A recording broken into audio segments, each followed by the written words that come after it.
Assalamualaikum warahmatullahi wabarakatuh. Selamat siang dan salam sejahtera kepada Dewan Juri yang terhormat. Sebelumnya perkenalkan, nama saya Alia Ramakhairani dari SMA Negeri 1 Jakarta sebagai pembicara pertama dari tim pemerintah yang akan menyampaikan argumentasi saya tentang mengapa saya setuju dengan mosi debat kita kali ini, yaitu bahwa penerimaan mahasiswa baru hanya didasarkan pada tes talenta bawaan. Perlu kita garis bawahi dulu, Dewan Juri yang terhormat, bahwa ada satu kata kunci dalam mosi debat kita kali ini, yaitu tes talenta bawaan, yang akan saya bahas lebih lanjut mengenai definisinya. Tes talenta bawaan merupakan penilaian individu yang didasarkan pada potensi bawaan individu tersebut. Setiap siswa memiliki bakat bawaan yang unik, dan tes ini mengungkap bakat bawaan tersebut untuk dapat dipetakan potensi kesuksesannya. Seseorang dapat meraih kesuksesan maksimal jika dia bekerja sesuai dengan potensi yang dimilikinya. Dewan Juri yang terhormat, masalah di status quo yang kita hadapi saat ini dalam kehidupan nyata adalah penerimaan mahasiswa baru masih didasarkan pada hasil nilai atau tes akademik, seperti SNMPTN yang menggunakan nilai rapor, dan SBMPTN yang menggunakan nilai hasil tes berbasis komputer.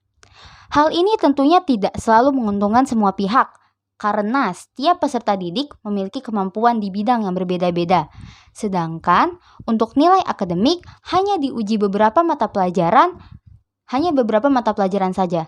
Apalagi nilai bukanlah suatu standar yang bersifat murni karena nilai bisa saja dimanipulasi. Oleh karena itu, Dewan Juri yang terhormat, kami dengan tegas menyatakan bahwa kami setuju dengan mosi debat kita kali ini. Dewan Juri yang terhormat, maksud dari kami menyetujui mosi debat kali ini adalah kami ingin penerimaan mahasiswa baru ini dapat menguntungkan semua pihak, sehingga semua peserta didik dapat meraih atau masuk ke universitas yang mereka impikan sesuai dengan minat bakatnya atau talenta mereka masing-masing. Adapun tujuannya yaitu kami ingin menciptakan generasi para mahasiswa baru ini menjadi generasi yang benar-benar memahami apa yang mereka jalani dan pelajari. Jika kita mempersilahkan mereka melakukan apa yang mereka suka atau sesuai dengan minat bakat dan talenta mereka, maka mereka tentunya akan dengan senang hati menjalani seluruh proses pembelajaran, sehingga hasilnya pun akan maksimal.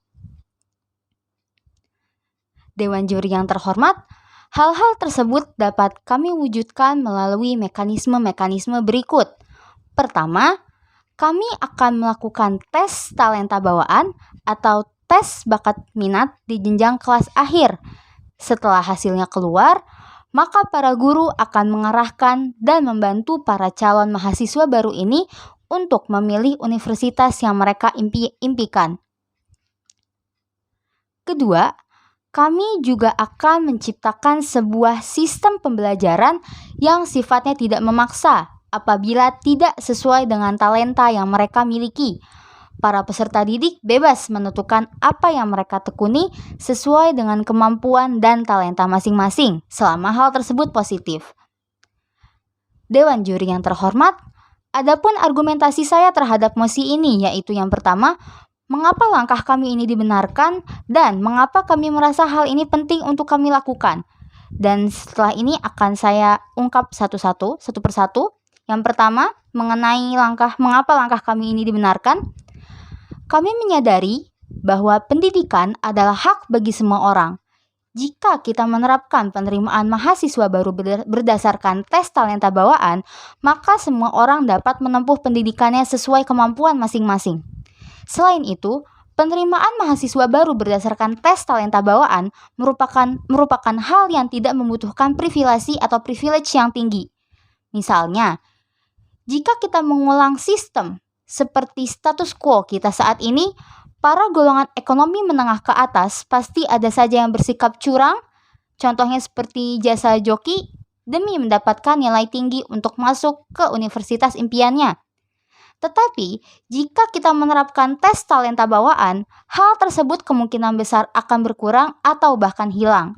Karena mereka sudah tidak lagi memprioritaskan nilai akademik mereka, melainkan hanya fokus pada talenta apa yang mereka miliki. Kedua, Dewan Juri yang terhormat, mengapa kami merasa hal ini penting untuk kami lakukan? Kembali pada tujuan yang sudah saya bacakan di awal pidato, kami merasa hal ini penting karena kami ingin menciptakan generasi yang unggul. Jika kami menerapkan penerimaan mahasiswa baru berdasarkan tes talenta bawaan, itu berarti kami mempersilahkan mereka untuk melakukan apa yang mereka pahami dengan baik. Karena apa yang mereka lakukan tersebut adalah kemampuan khusus yang mereka miliki. Jika mereka melakukan hal yang mereka pahami dengan baik, maka proses pembelajaran pun akan menyenangkan bagi mereka dan tentunya mereka akan menjalaninya dengan semaksimal mungkin. Hal itu sendiri akan menjadi motivasi mereka untuk sukses di kemudian hari. Dan kesuksesan generasi inilah yang akan perlahan mewujudkan cita-cita Indonesia, yaitu generasi emas 2045. Dewan Juri yang terhormat, apabila sekiranya tim oposisi memberikan sanggahan, maka sebenarnya mereka tidak menciptakan sebuah dunia di mana talenta atau minat bakat menjadi dasar dari kemampuan seseorang. Mereka hanya akan mengulang situasi di status quo dan menciptakan dunia di mana nilai akademik adalah segalanya. Padahal kita tahu, nilai hanyalah sebuah angka yang terkadang kita tidak tahu bagaimana proses mendapatkannya. Selain itu, sudah banyak sekali anak-anak atau peserta didik yang mengalami depresi dan hal-hal buruk lainnya. Hanya karena sebuah nilai menjadi acuan atas kepintaran atau kemampuan seseorang. Seperti kasus yang terjadi pada tahun 2017, seorang siswa menggantungkan dirinya akibat dimarahi karena nilai ujiannya di bawah rata-rata. Dengan adanya kasus tersebut dapat kita lihat dunia yang akan tim oposisi ciptakan hanya akan memperburuk keadaan dan menghambat perwujudan generasi emas 2045. Maka, dengan tegas dapat kami simpulkan bahwa kami setuju dalam hal penerimaan mahasiswa baru hanya didasarkan pada tes talenta bawaan. Sekian dari saya, terima kasih atas kesempatan berbicaranya. Wassalamualaikum warahmatullahi wabarakatuh.